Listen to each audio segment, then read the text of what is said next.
Everything changed the moment my 11-year-old son was handed a cold hot dog while everyone else at the table enjoyed expensive steaks. My family thought they had embarrassed us one more time, and that I would quietly accept it like I always had. They had no idea I was carrying the truth that would destroy the empire my older brother had spent years building on lies. My name is Natalie Brooks. I am 38 years old, and I work as a forensic construction auditor. My job is to uncover fraud, hidden costs, and dangerous shortcuts before they become disasters. Ironically, the biggest investigation of my career involved the company my own father founded, and the brother my parents had always treated like he could do no wrong. The dinner was supposed to celebrate my son, Mason. Earlier that afternoon, he had received a statewide engineering award after inventing an affordable flood warning system using recycled electronics and simple soil sensors. He spent months building it after watching elderly neighbors struggle during a severe flood in our town.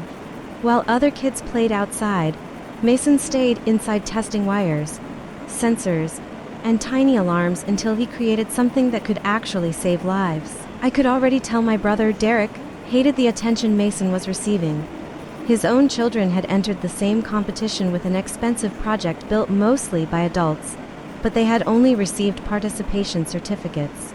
Derek smiled for photographs, yet every compliment directed toward Mason made his expression tighter. That evening our family gathered inside a beautifully restored historic train station that my father's construction company had renovated. Derek treated the building like it was his personal achievement. His picture appeared on banners throughout the venue, and guests constantly congratulated him for preserving local history.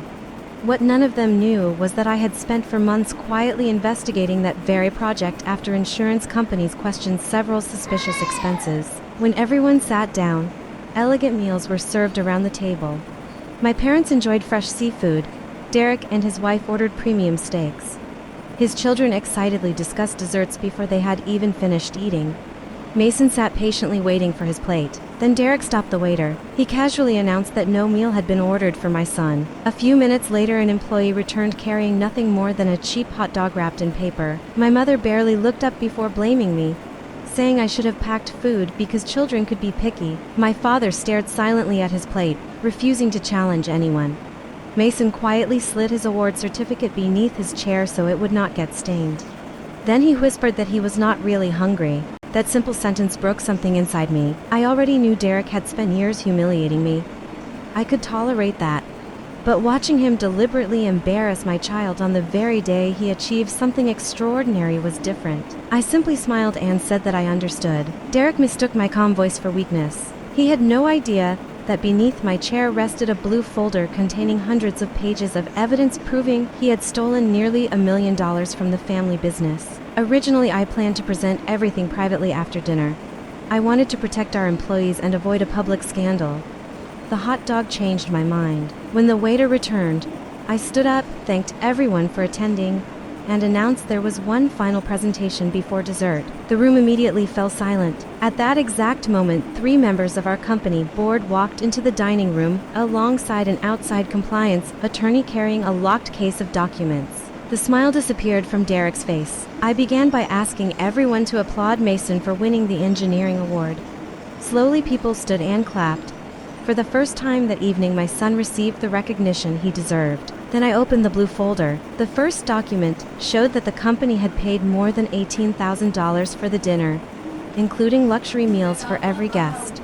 It even charged the business for meals that were never served. The invoice clearly showed Mason had originally been assigned a full dinner before someone manually removed his order that morning. The banquet manager confirmed Derek personally requested the change and instructed staff to replace my son's meal with the cheapest food available, while still charging the company for the expensive dinner. Derek laughed nervously and claimed it had only been a harmless joke. I explained that fraudulent billing stopped being funny the moment company money became involved. Then I revealed the real reason the board had been invited. During my audit, I discovered hundreds of thousands of dollars transferred to fake subcontracting companies connected to one of Derek's college friends. Those businesses owned no equipment, employed nobody, and existed only on paper. Even worse, expensive waterproofing materials billed to the museum had never actually been installed. Photographs, payment records, laboratory reports, and banking documents covered the table one after another. Every excuse Derek offered collapsed within seconds. My father grew pale when I explained that although the building remained safe, severe storms could eventually flood valuable archives because required materials had been replaced with cheaper substitutes. The board immediately suspended Derek's authority while investigators reviewed the evidence. Desperate to save himself, Derek shifted the conversation toward me. He claimed I had always hated him because I failed inside the family company years earlier. He reminded everyone that I left after what he called an emotional breakdown. I finally shared the truth I had hidden for more than a decade. Years earlier, I created a new engineering method that could detect concrete failures before visible cracks appeared. Derek convinced me to send him my research so he could present it to our father. Instead, he presented my work as his own. When I confronted him, fake emails suddenly appeared, making it look like I had abandoned the project and admitted my calculations were wrong. My father believed him. I lost my position, my reputation, and eventually my engagement because even my fiancé believed I had acted dishonestly. Only months before this dinner, those fake emails were traced back to Derek's office computer during a server migration. The compliance attorney distributed an independent forensic report proving the messages had been forged. Before Derek could recover, our younger brother, Ryan, stood up. He admitted Derek had used similar lies against him years earlier after Ryan questioned safety calculations on another project.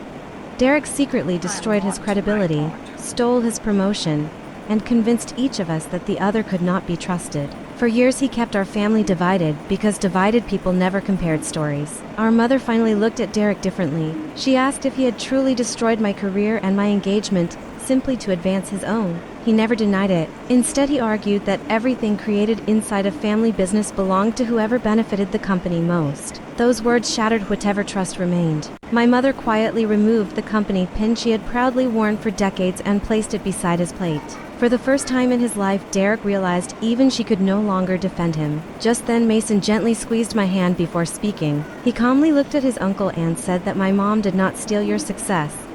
She only discovered where you stole it from. Nobody laughed. My father asked all the children to leave, but I refused to send Mason away as though he had done something wrong. Instead, Foundation volunteers took the children to another exhibit while the adults finished facing reality. The board confirmed nearly $900,000 in suspicious payments along with millions more requiring investigation. My father asked if everything could stay private. I answered that I originally intended exactly that until Derek chose to humiliate an innocent child simply because he could. The hot dog was never about food. It represented the same arrogance that allowed him to steal careers, manipulate family members, silence employees, and cheat the public. By the end of the evening, Derek lost his executive position, company access, voting authority, and the protection he had relied upon his entire life. Months later, investigators confirmed everything in my report. The stolen money had funded luxury purchases, fake vendors, and personal investments. The company recovered much of the missing money while Derek eventually pleaded guilty to multiple financial crimes involving public construction funds. His marriage collapsed, his reputation disappeared, his career ended. I never celebrated any of it. Real justice is not enjoying another person's downfall. Real justice is making sure they can never hurt innocent people again. Our company survived because honest leadership replaced family favoritism. Employees finally felt safe reporting problems. Projects became transparent and safety once again mattered more than appearances. As for Mason, his flood warning invention continued growing with help from universities and emergency management experts. Nearly a year later, we returned to the same museum for the opening of a youth engineering laboratory displaying his original prototype. After the ceremony, we walked into the museum cafe. Without hesitation, Mason ordered a hot dog. I asked whether that choice reminded him of everything his uncle had done. He smiled and shook his head. He said the hot dog was never the problem. The person handing it to him was. That simple answer taught me the greatest lesson of my life. Cruel people only win when they convince us to carry their bitterness forever. My brother tried to steal my voice, my career, and eventually my son's confidence. He failed, not because I wanted revenge, but because I finally stopped protecting someone who had spent years hurting everyone around him. Sometimes the strongest thing a parent can do is stand up once, tell the truth without fear, and prove to their child that dignity is never something anyone else gets to decide.